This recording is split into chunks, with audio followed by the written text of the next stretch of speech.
This meeting is being recorded.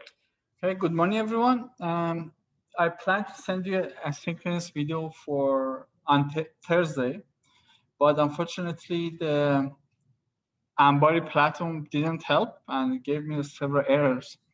I was thinking maybe it's not a good thing because it was really difficult for me to handle it. I was thinking if I send you it, you might take days to fix it. So Ambari is a private entity. I mean, it's maintained by Cloud right now, but I mean, it's something out of control. But when we work with basically local installation of Hadoop and Spark in your system, we don't see such errors.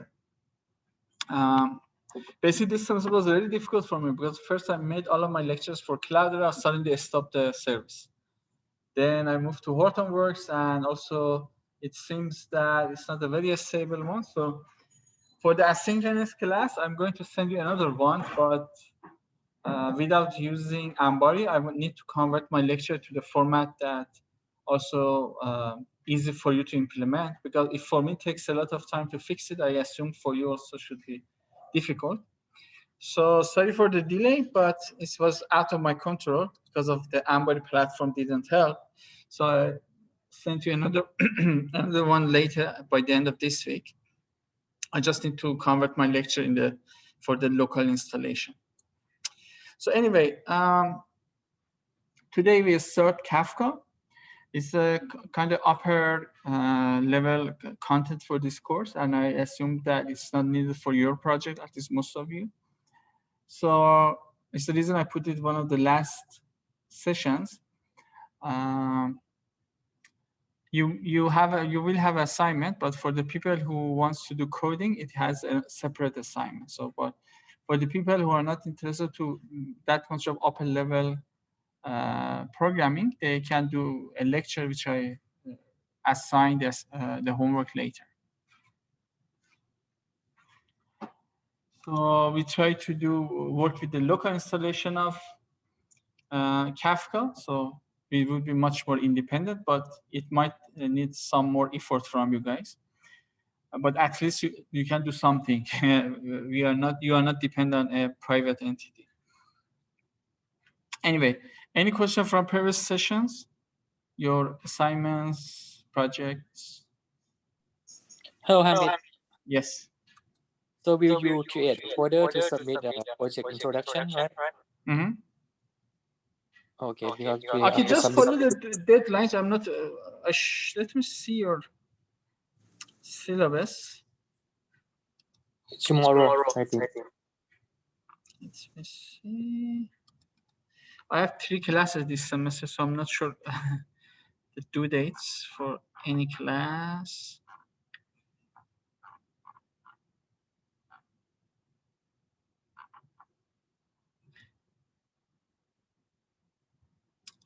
Yes. Tomorrow you should submit the project introduction. Include literature review, research questions, significance of study, and descriptive statistics and visualizations.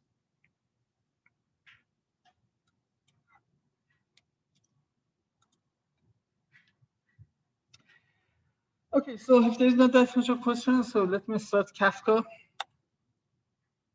Basically, I have Kafka for handling the data stream. Again, it's a big data topic. The stream might be small, but over the time, a large stream of data is very difficult to handle.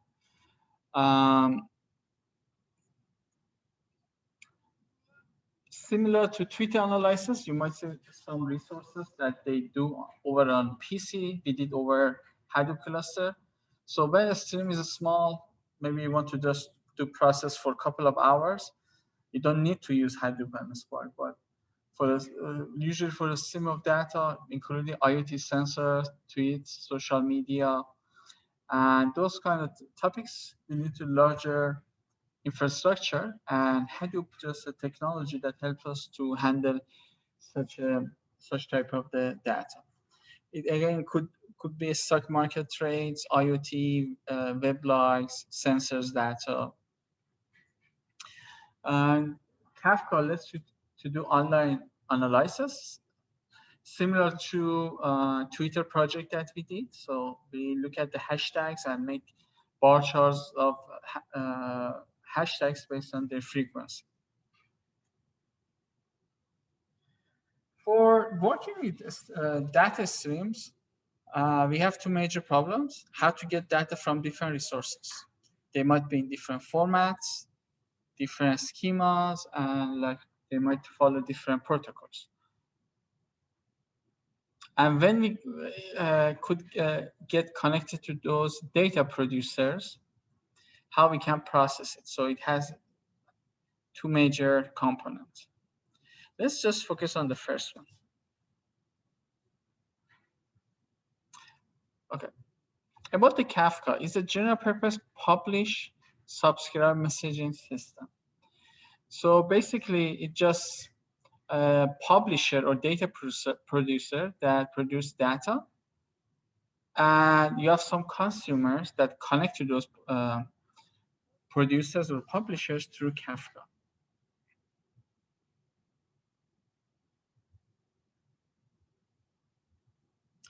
Basically, Kafka server stores all incoming messages from publisher for some period of time and publish them to a stream of data called a topic. So topic is a technical term, refers to a stream of data. Also, Kafka consumer could access to the multiple stream of data. For example, let's say you want to predict a stock market in the next hour. So one stream of data could be trading data. The second one would be oil data. The third one would be Twitter data. So as a consumer, somebody who wants to do analytics for stock market prediction, you can access to several publishers and just handle all of them over an Hadoop ecosystem. So initially, usually, even in a small company, we have a data source and a target or consumer. Basically, in such a case, you don't need to use actually any complex infrastructure, including Kafka. Maybe you just have one integration. Maybe you just need one format change, and also maybe you just need to write one protocol like TCP/IP or like something like localhost and the port number. That's it. But usually when your business goes larger or you have more data sources, there could be several data producers and data consumers, and which they either record the data or just do pair processing or processing at the same time.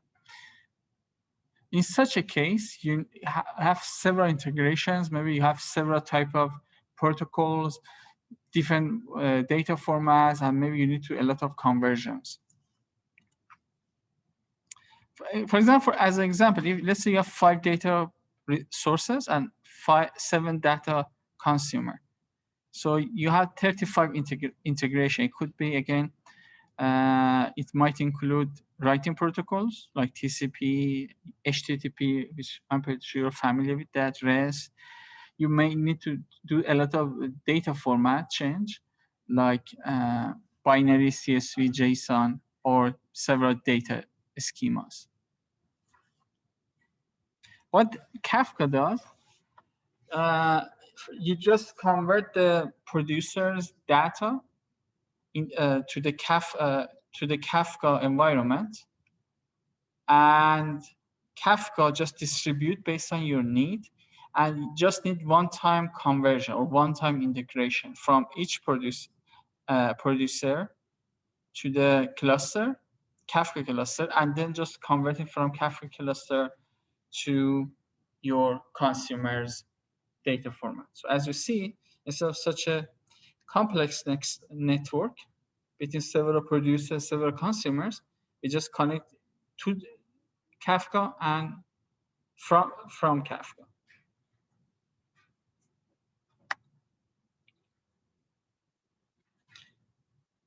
So within Kafka, you might have several servers, and which connect to the several consumer groups. And within each consumer groups, we also can have multiple consumers.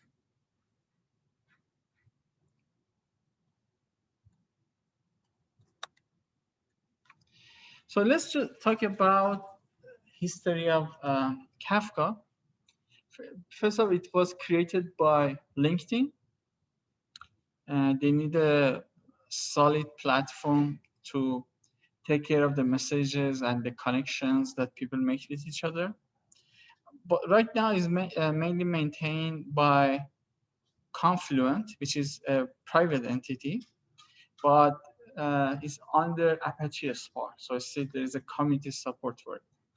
It's a resilient, distributed, and fault-tolerant architecture. So when I talk about resilient, distributed, and fault-tolerant, what comes in your mind? You know, it's something similar to Hadoop. So we said Hadoop is resilient, distributed, and fault-tolerant. So how to be resilient or how do we can have a fault-tolerant system?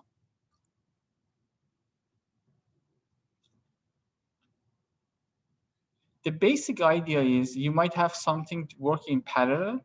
You might have multiple copy of your data and multiple processes. So if you lose some of your data or some of your servers, computing servers, you still have another copy that can handle it. So later in this session, we talk about those contents. So we want to see how Kafka is resilient, distributed, and fault tolerant. So it's what you would be expected in this section. It's highly scalable. It just means you can add resources and process millions of messages. It has a high performance. It can process millions or billions of messages per second. It depends on how much infrastructure you have. It's adopted by more than 2,000 companies, including 35% of Fortune 500. Example of this is Airbnb, Uber, Walmart, LinkedIn, and Netflix. Just have you ever used Netflix? Do you think how Netflix could do analytics? How they do analytics and like how they might use Kafka for such a thing?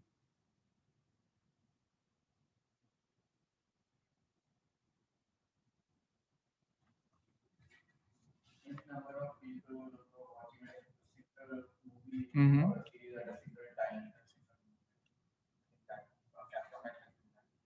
A Kafka would send information to the Netflix.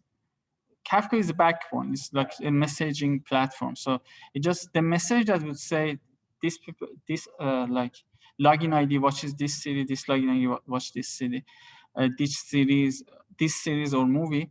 Also, you might see when you log into Netflix, it gives you some recommendations. What they do, basically, they do a simple prediction. Is this based on this history? This person is interested to this series or movie or not? Also, I'm pretty sure they use it for future investment because they want to keep you as a customer. So they just want to produce series and movies that are interested for most of the people. They don't want to invest in some movies or series that nobody watch. So after a while, maybe you move to HBO or like Hulu or this Showtime, I guess. Yeah. So this is another kind of analysis that they might do, Netflix do. But the role of Kafka is just sending those information, what you are doing with your account to the server.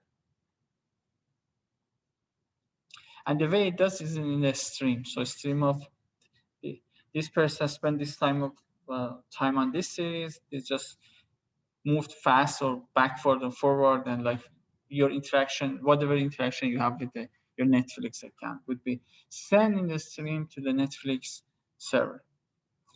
I think for Airbnb and Uber might be pretty obvious. Yeah, same thing. Uber might be a more interesting thing because I'm not sure. I don't think it happens during COVID, But in some part of United States, some games are very important, like here baseball, some parts of the country football. So when you want to get a car during the hot times, when most of people want to get to the stadium or out of the stadium, is much more expensive, like 2 or 3 times. So because this is a open market, they want to sell as much as they can to you, and they don't want to lose their customers. They want to, at their point is to make the most money. And also may not be too bad for some people. Maybe they can wait like 30 minutes or 1 hour, get a half a price. Somebody might be a businesswoman, business lady, or somebody is a physician, they need car right away, very important. So for those people, they can pay as much as they can. So may not be necessarily a bad idea, but I mean, at the end, they want to make more money. These are some of the application of Apache's Kafka: messaging system, activity tracking, metrics from many different locations. It could be like sensor data, application logs, stream processing, decoupling of system dependency, and also you can integrate with the Spark or other Hadoop technologies like Storm and do your analysis. So let's just talk about what Netflix, Uber, and LinkedIn can do with the Kafka. Basically, Kafka is not an analytics platform. It's not Python. It just provides the data for the Python to analyze. For example, in LinkedIn, they can understand, they can use it for recommending connections or prevent spam messages. So today might be a little boring because we are looking over some definitions and fundamentals that you need for coding later. Again, no worries. For the coding might be this time a little more difficult because we get somehow into Java. But again, this is an upper level class, upper level session. So for some of you may not be that much of interesting topic. But again, before getting into the coding part, you need to review some concept, because otherwise, when you do coding, you cannot understand what is going on. So we review some content that we use it later. One of them is topics. We just said is another name for the stream. You can assume it's like a table in the database. We could have several topics, and each topic could have a name. So the thing that maybe a little looks difficult for you, each topic might have several partitions. When you send the data in a partition, within a partition, data is ordered with a randomly assigned incremental ID. So the offset just means the order ID of the data gets to a partition. So, but what is a partition? So when you send, let me use my tablet.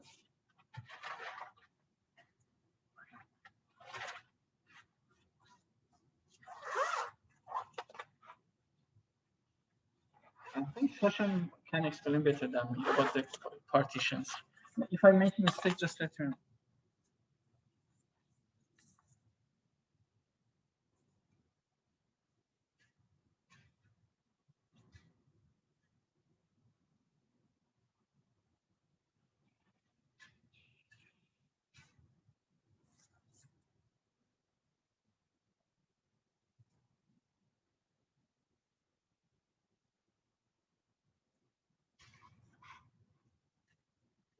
Meeting is being recorded.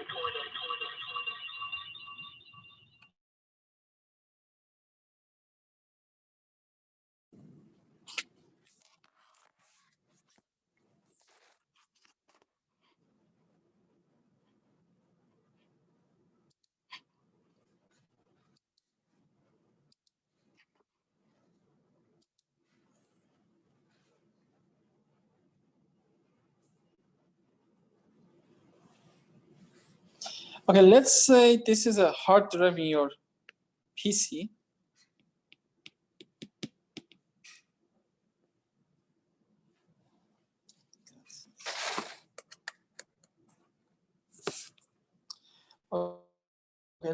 we have a hard drive.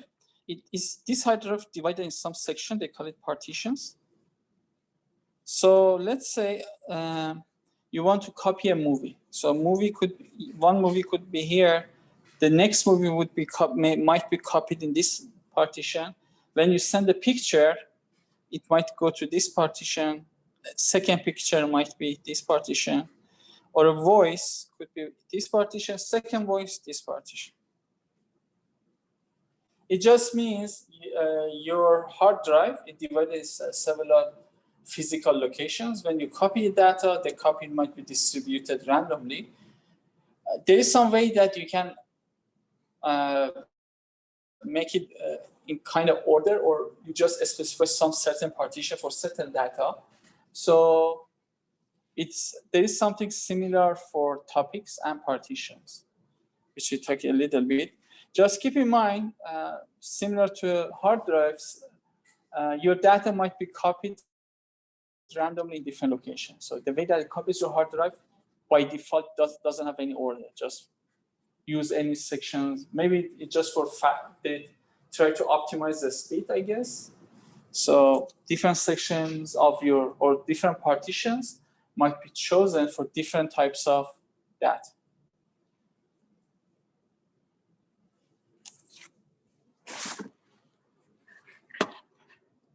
Similarly, look at the Kafka topic.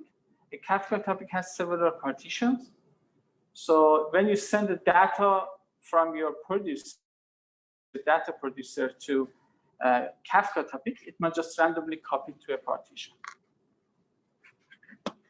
Any questions so far? And within each partition, we have an order or increment, which is the incremental ID. It just means when you copied your data, just synchronous with this concept that shows the order of the data that is copied in each partition.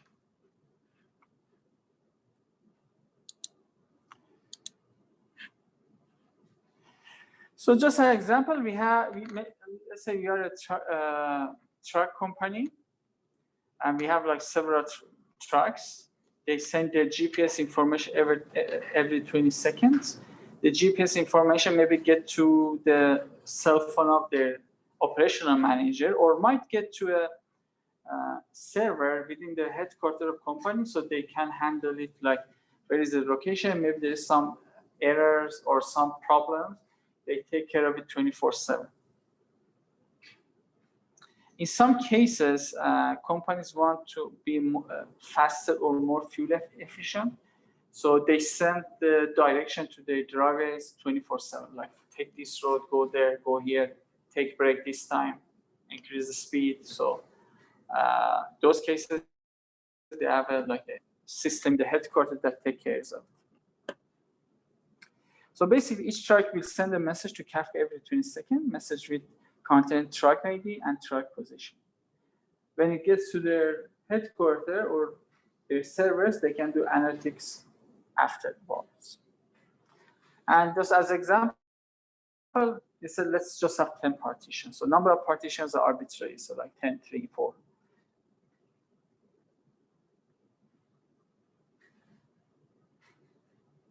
So as I said, the offset or the data order just is meaningful just for one partition. For example, in partition 0, offset 2 is before offset 7 in just partition 0. But it doesn't mean that offset 2 in partition 0 is ahead of offset 6 in partition 1. They just recorded randomly, maybe offset 6 in partition 1 is earlier than offset 2 in partition 0. There is no association between offsets in different partitions. Usually, we don't keep such a data permanently. It depends. Maybe you can save it for a very long time. Afterwards, it gets very large. By default, it just keep them for 1 week. But if you have more infrastructure, maybe you can just keep it as long as you can.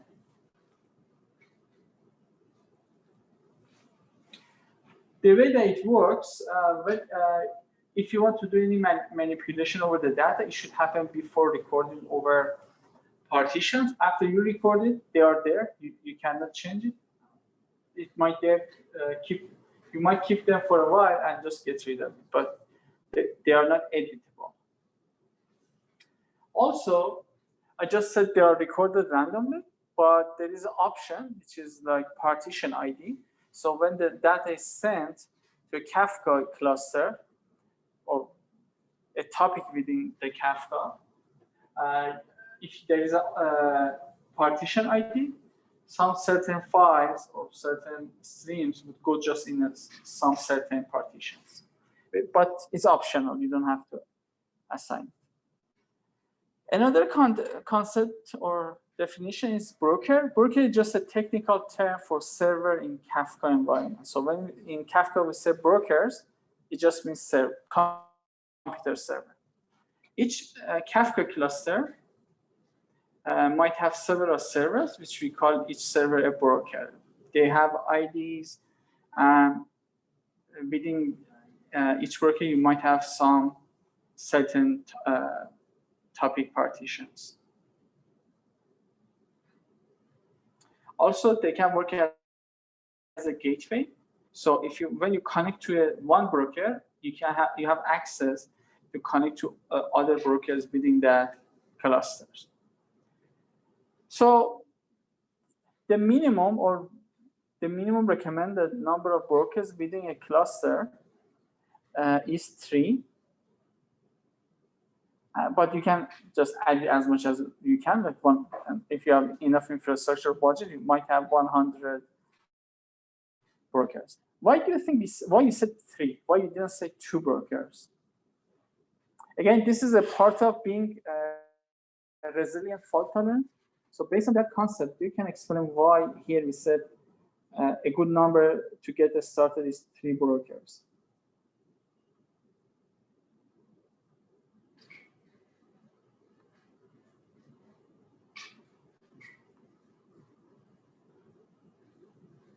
So basically, we want to be fault tolerant. If one of the brokers, which is the computing unit, doesn't work, we have another one that can back it up. But usually what happens, we keep one broker at sometime for maintenance, like just clean it up. And when it's under maintenance, we have, if we just have one more broker, if that broker has a failure, you cannot process. So what we want even if you have a maintenance, we at least should have 2 more brokers. So if one of them doesn't work, we still have another one that can back it up. So it's the reason we say having minimum 3 brokers is a good number. So these are some examples. Okay, look at topic A is divided in 3 partitions over 3 brokers. The orange one. The yellow one is topic B, which is divided in 2 partitions in 2 different brokers. So here, do we have resilient and fault tolerant over brokers, right? We have 3 brokers.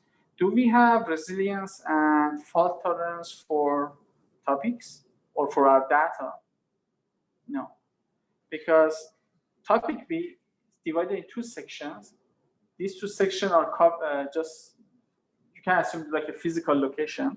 They are not replication of each other, just 2 different places that you store your data. So we can have same thing, fault tolerance for our data too.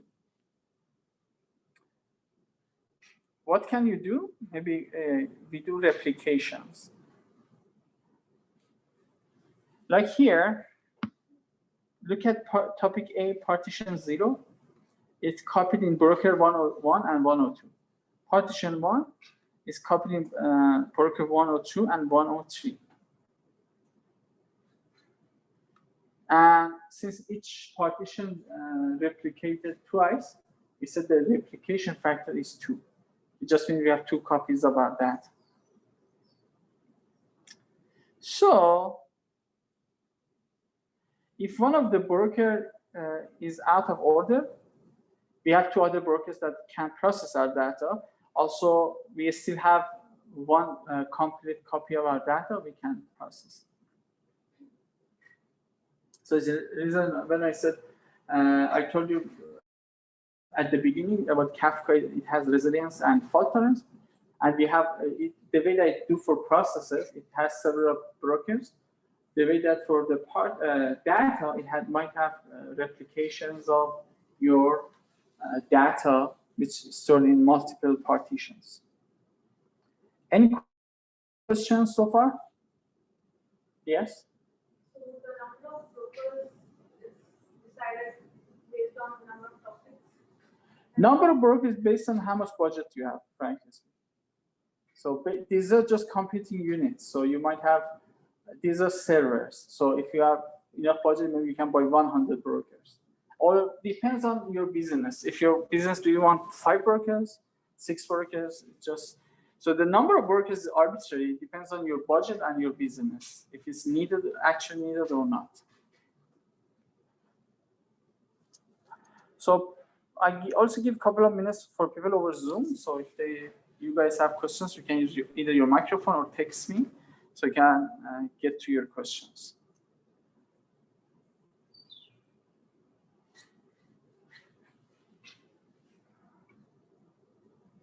For example, if in broker 1 or 2 there was a partition B as well, or topic B as well, some other topic. Mm-hmm. So then what will happen? When it is not replicated, then the data will be lost. Will be lost. So you don't have the replication factor doesn't need to be 2. Maybe you can 3, 4, 5. You just said. Yeah. At different, maybe it could be allocated at different countries, or maybe yes, in different locations. Yeah, you can have brokers in like several locations.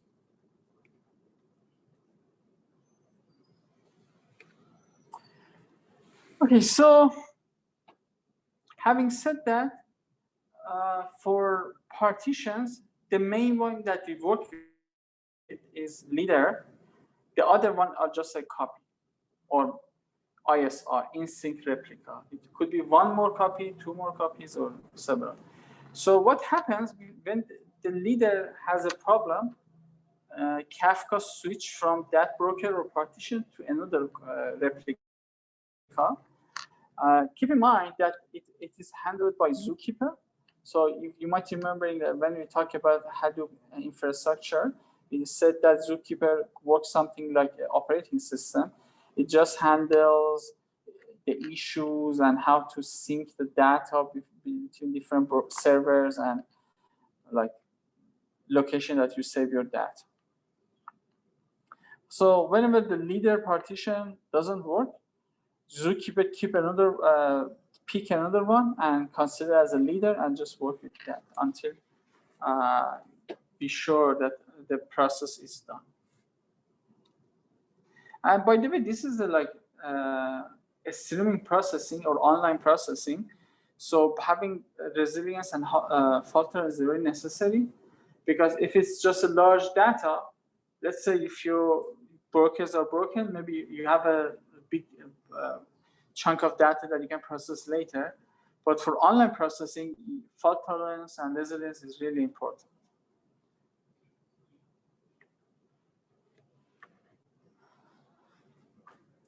The next item is producer, which is very intuitive. It just means the units that produce that stream of the data. The good thing about Kafka, producer just send the data to Kafka, and Kafka automatically know which broker and partition should be assigned. And in case if there is a failure in the broker, Zookeeper within Kafka can pick another broker and recover your process automatically. So you don't need to take care of it. So when producers send data to the Kafka, it gets a permission or confirmation for sending the data. The technical term is acknowledgement. So just acknowledgement just means your producer want to see if the consumer or broker are ready. Just send the message and just based on the message can get a confirmation for sending the data. So this is the general concept of acknowledgement. If X or which stands for acknowledgement. So X equals 0 means the 0 acknowledgement. So the producer won't wait for acknowledgement, just send the data so the broker may not be ready and you lose some data. If X or stands for again acknowledgements equal 1, it waits for the leader acknowledgement. What just doesn't mean that it's not wait for the replicas. So what happens if your just leader is ready and you send it out to leader, and when leader has a problem, you lose the data. You cannot process it. The last acknowledgement option is X equal all, means you get confirmation or acknowledgement from all of the replicas and leader. So there is no chance of losing the data because you already have confirmation from replica. At the same time, on top of leader, the producer sending data to replica. So in case your replica is out of order, if your leader is out of order, you still have a replica that you can shift your process and just keep going.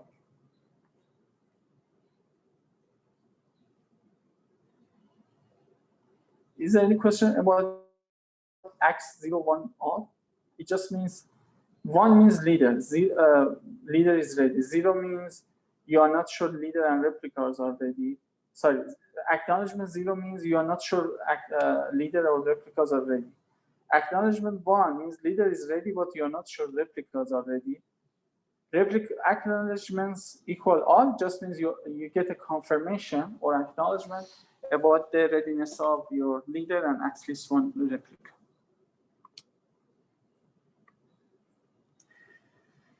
So we already said that if you don't have a partition ID, which we call it key, if the key, which is your partition ID, is not defined or is called null, your data would randomly divided in the partitions. So if you define that one,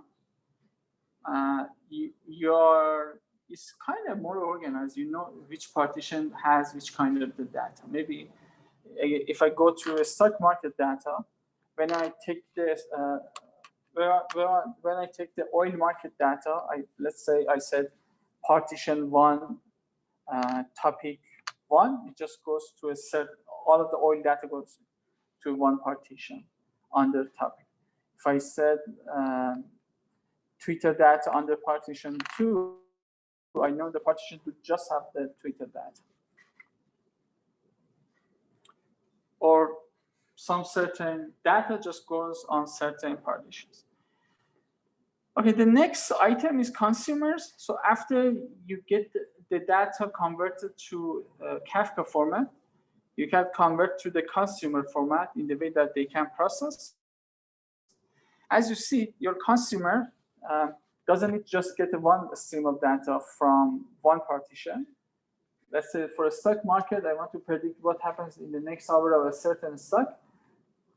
It might, I might, for my predictive model, maybe I can use partition of oil, partition of stock, partition of Twitter, make a model and do prediction.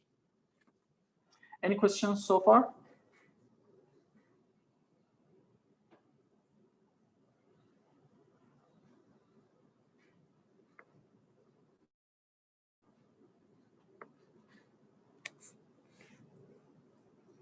Okay, let's go to that.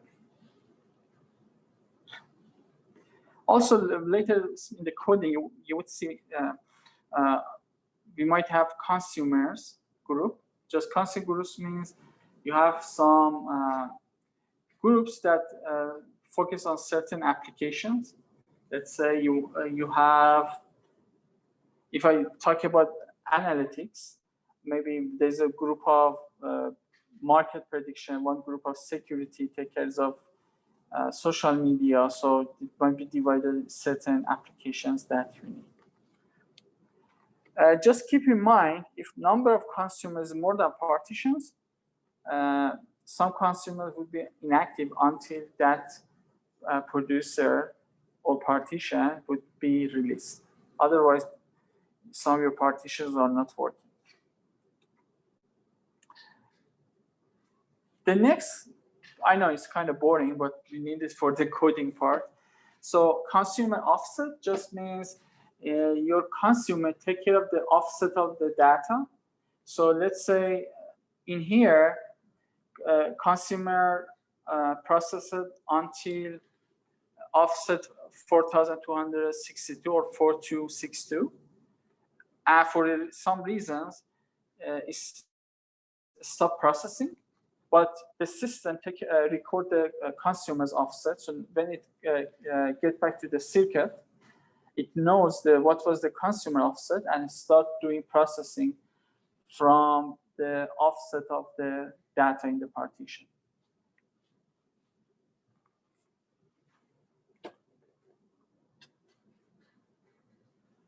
It just means Kafka record the on top of the data offset, you have also consumer offset that would be recorded in location.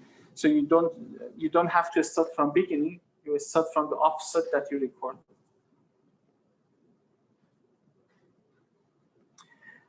Also, we have three types of delivery semantics at most once. Offset are committed as soon as messages are received. So in this case, if something goes wrong, you lose your data. At least once, you commit an offset after you process your message. So if there is something wrong, you process it again. What it happens in some cases, you might do multiple processes. But keep in mind, if you have some multiple processes, it doesn't affect your system significantly. Basically, your process should be idempotent. If you are receiving data from Kafka to Kafka, you don't have to do at least once. All of them would be just exactly once. So it just is a more efficient way of sending and receiving or delivering the data. We'll talk about it later. I know it might be some fuzzy right now because we don't do hands-on experience. We just basically reading some items. But you need to know this dictionary before start to have hands-on experiences.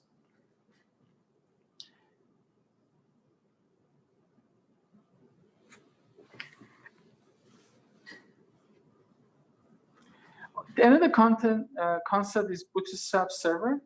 It just means when you have a group of Kafka clusters, if you access to one broker, you have access to all of them. So basically just work as a gateway. The way it works, Kafka client make a connection and do a metadata request, send it, and it receives the list of all of the available brokers, then decide to connect to which broker. It's just a 3 steps connection to a Kafka cluster, which we call it Kafka delivery broker discovery. The next topic is Zookeeper. Again, as I said, it's similar to operation system of Hadoop. It just takes care of replication of computing using our brokers. Which one is working, how to do pair processing, take care of the replica of your data. So in case there's an issue, just shift from the lead, change the leader partition. Since it's a like operating system, if you want to work with the Kafka, first you should be sure your Zookeeper is running properly. On the backbone of Zookeeper, you can run Kafka. So more interestingly, we also have replication of Zookeeper. So basically, usually they comes in the odd number like 357. If I say 3, One of them is a leader zookeeper, which mostly take care of writing.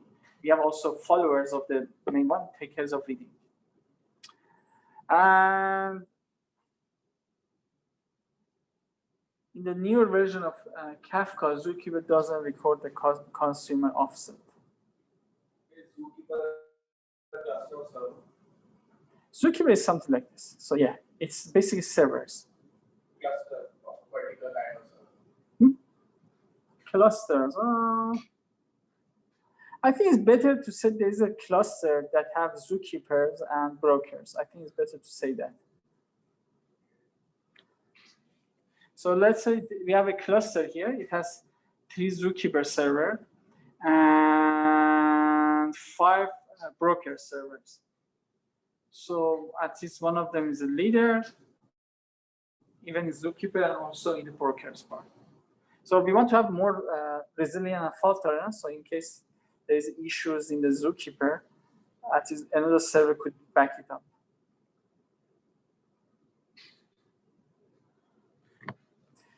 So all of them comes under Kafka Guarantees. So in case, let's say we have n producers or consumers, so if n-1 is broken, we at least 1 left for backing up the process and keep working on your data.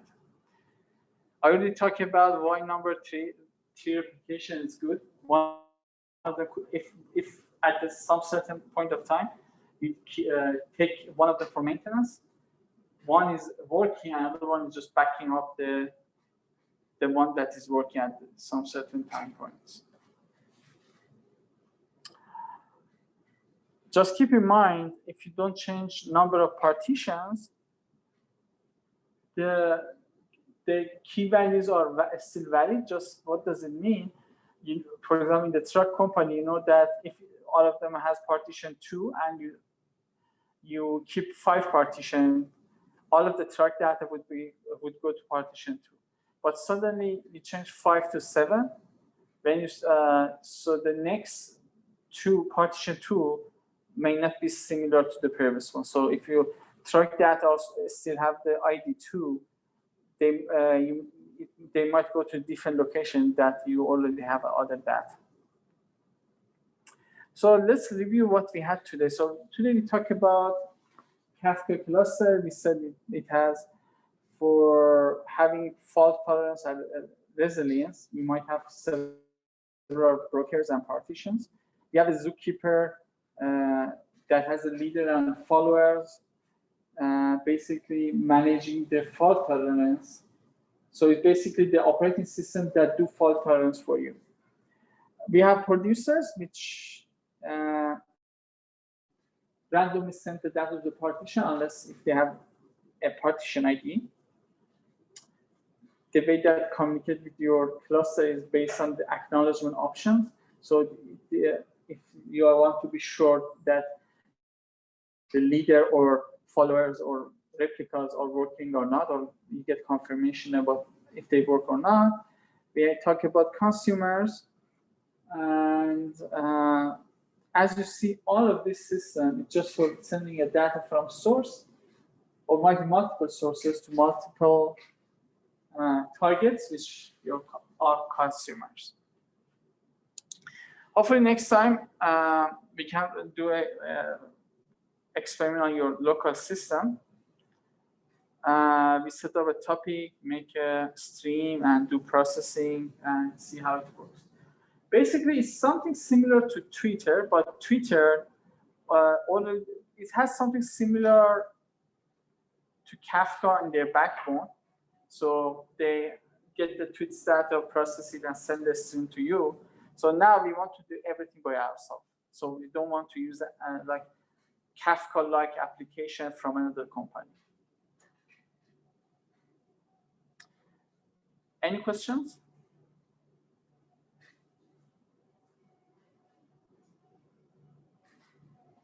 Any questions from people over Zoom?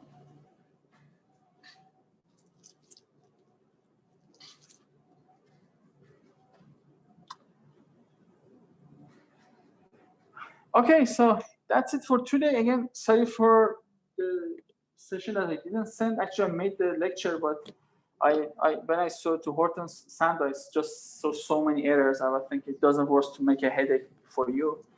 So hopefully, for the one that we run over our local installation, we don't see such an error because it's like a free one and we are not dependent on a private entity.